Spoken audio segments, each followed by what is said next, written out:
Americans are not happy with their Republican congresspeople lately. It's a mystery as to why. No, it's not. And they are letting their representatives hear about it at town halls. But in typical Republican fashion, the congresspeople are stifling any and all opposition, and they are sometimes resorting to violence against their own constituents in order to avoid having to hear the hard truths coming from said constituents, and also to avoid, of course, telling the people who voted for them the truth about what's going on in Washington, D.C. Just when you thought that Marjorie Greene could not get more vile, oh, who am I kidding? Of course, we know she can get more vile because she's one of the most vile people on the planet. She had a veteran tasered, a veteran of the United States of America. It recently came out that not only did she have him tasered, but he wasn't even treated for his injuries after the incident, and he remained in custody for more than 36 hours without bond. How can this happen in an American town hall? Well, at the town hall, protesters spoke out in order to disrupt Greene's speech. This was a few weeks ago. And in the process of being escorted out, the veteran Johnny Keith Williams, who was not a protester, was wrongfully arrested and then tasered. His attorney, Carolus Rodriguez, claims that his client was not involved in any protest during the meeting and was unlawfully arrested. Rodriguez told Fox 5 the following, quote, "He's an independent voter and, contrary to Congresswoman Greene's statements, was not compensated for attending the town hall or affiliated in any way with the Democratic Party. Instead, he was invited by the Congresswoman's staff to attend and register for the event," unquote. The lawyer said that his client, who was honorably discharged from the Marines, came to the meeting to learn how Greene was working toward improving access to health care for voters. Well, the short version is she's not, because she doesn't care about veterans. But let me ask you a question. I mean, obviously, this is evil. In what universe is it okay to taser a veteran who served his country honorably? But, let's take a step back here. This is a town hall. It is her job to go to town halls to listen to what her constituents have to say, whether they voted for her or not. It is not okay to tase anybody, whether they're somebody who voted for you or whether they're a Democrat. None of that is okay. People still have the right to protest peacefully. People still have a right to show up and make their opinions known, even if that means hurting the feelings of somebody as unfeeling as Marjorie Greene. So the fact that this happened to anybody is completely unacceptable. Now, of course, because she's such a thin-skinned little fascist, Marjorie Greene is painting herself the victim. She did this earlier this month, and only now is she having to answer questions about the violence that was committed almost certainly at her behest, or at least on her behalf, at that town hall. Now, this is not the only town hall where violence has occurred. We've seen this, and of course, it's only happening at Republican-led town halls since Donald Trump got back into office. Check out this clip. Now, it happened at Coeur d'Alene High School on February 22nd. In a viral video, security guards for Lear Asset Management are seen forcibly removing Teresa Borenpaul from the auditorium. The security guards were in plain clothes and had no identification. It's very clear that we get this straight. Teresa Borenpaul, who came to a town hall to voice her concerns to her representative, was forcibly dragged and threatened by private security that had been hired to be there at this Republican event. That is, they had no right to lay hands on her. They had no right to interfere with her whatsoever.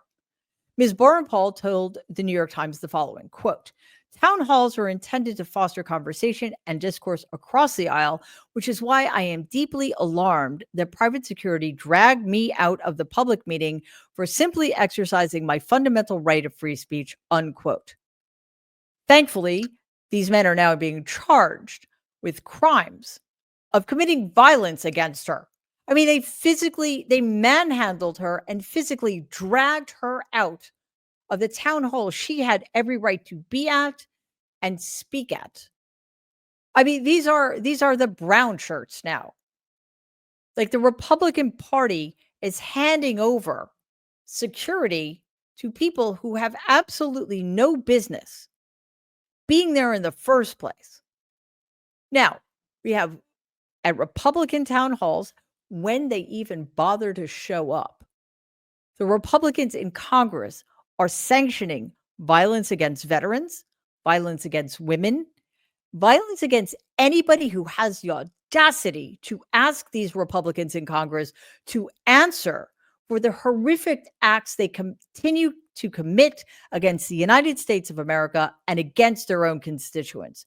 The Republicans, the fascist Republicans, are the party of violence. They're anti-American, not just un-American. They're actively anti-American. Now, before we go further, Mary Trump Media is not corporate backed. We are not for sale. We are here to expose every single lie the Trump regime tells and tries to cover up with the considerable help of many in the corporate media. And those who aren't doing that, they continue to bend the knee, making our jobs harder. Independent media only survives because of people like you, and together we are standing strong and we refuse to back down. So if you want to help us keep growing and fighting, like this video, share it, and please make sure you subscribe to our channel.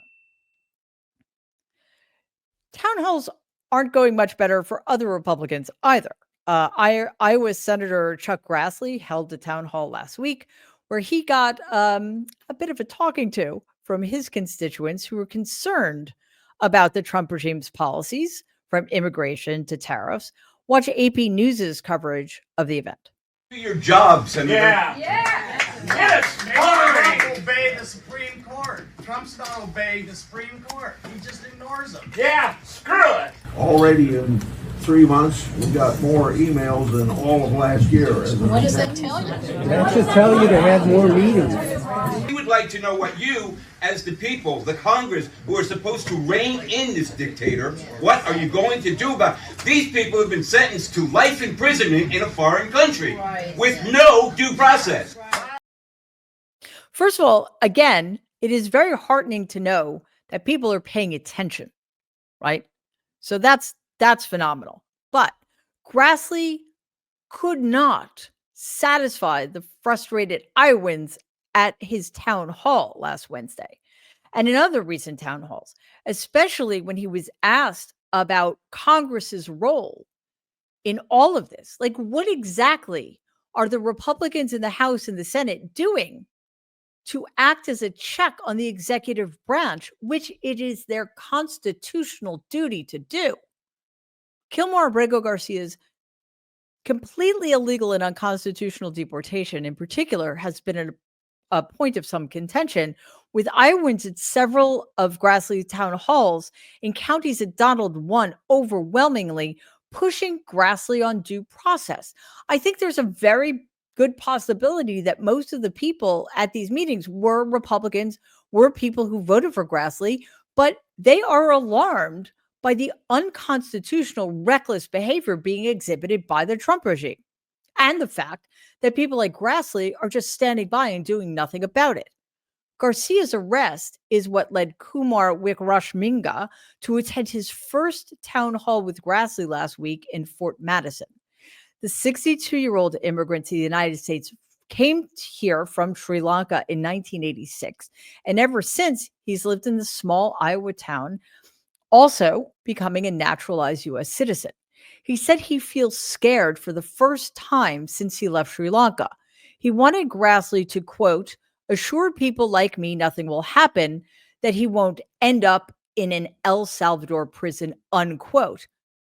But Grassley cannot promise that because his party is doing absolutely unspeakable things when it comes to immigrants in our country. Grassley cannot promise that because he is part of the fascist Republican movement that understands on some level that in order for them to stay in power, they need to continue to behave in these cruel, unspeakable ways towards immigrants in order to keep people afraid. Because the only way the fascist Republicans stay in power is to paralyze us, to divide us, and to keep us terrified that we could be next. Similarly, Florida Representative Byron Donalds hosted a town hall with chaos and tensions growing as constituents expressed their complete displeasure with Republicans and the Trump regime. Take a look at Forbes' coverage. Do you approve of Elon and Doge invading our Social Security files?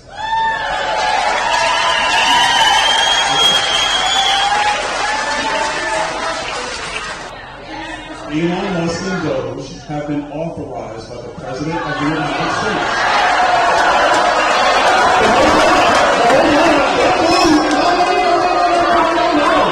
I'm going to tell you the full story. Here's the full story. The previous administration, Joe Biden, he authorized 53 students to have access to the same database during his administration. 53. He authorized 53 students to have access to the Social Security database. And I didn't hear anybody being upset when Joe Biden authorized that. So how can you be upset when it's that versus Elon Musk? It should not, of course, surprise us that Byron Donalds is lying about everything.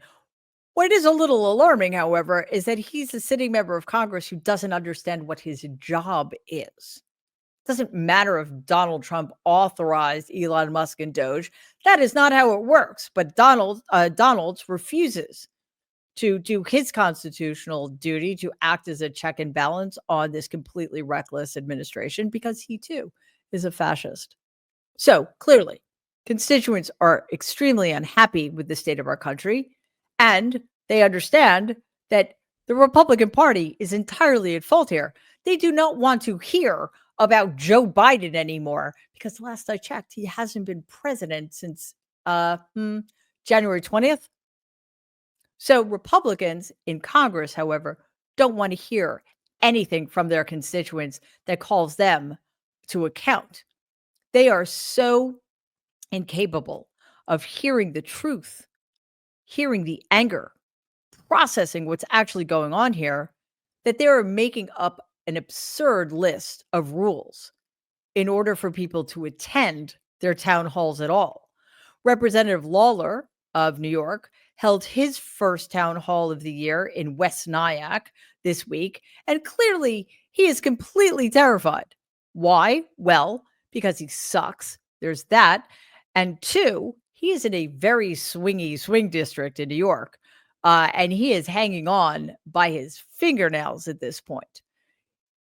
Lawler is out of touch. He is in a district in which there is a massive percentage of Medicare, Medicaid, and Social Security recipients.